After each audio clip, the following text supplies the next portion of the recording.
কর্তৃক জনগণ কর্তৃক গৃহীত। এখন খুব দ্রুত বাস্তবায়ন করতে এক দফা একটা সুস্থ অবাধ নির্বাচন, এই দাবি আদায় করার জন্য আপনাদেরকে সদা প্রস্তুত থাকতে হবে। যুদ্ধ একবার হচ্ছে, দুইবার হচ্ছে, তিনবার হবে, যতক্ষণ পর্যন্ত এই দাবি প্রতিষ্ঠিত না হবে ততক্ষণ যুদ্ধ হবে, লড়াই হবে।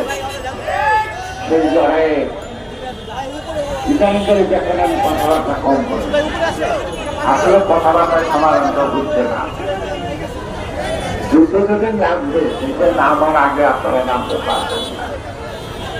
আমি চাই না যুদ্ধ করতেই বলছে, তারপরেও যদি চাই করে যুদ্ধ আসে, সেই যুদ্ধতে বলে আমার জীবনের সেই যুদ্ধ হতে পারে।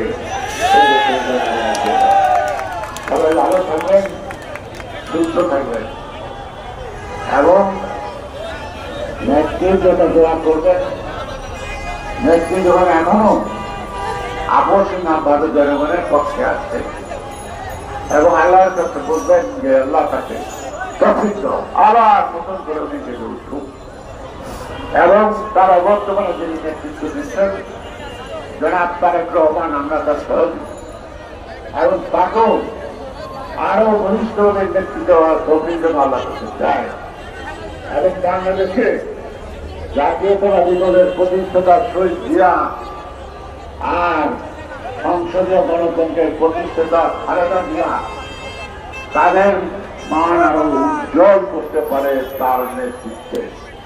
এই দোয়া করি, এখানে আমি শেষ করি। ভালো থাকে বাংলাদেশ।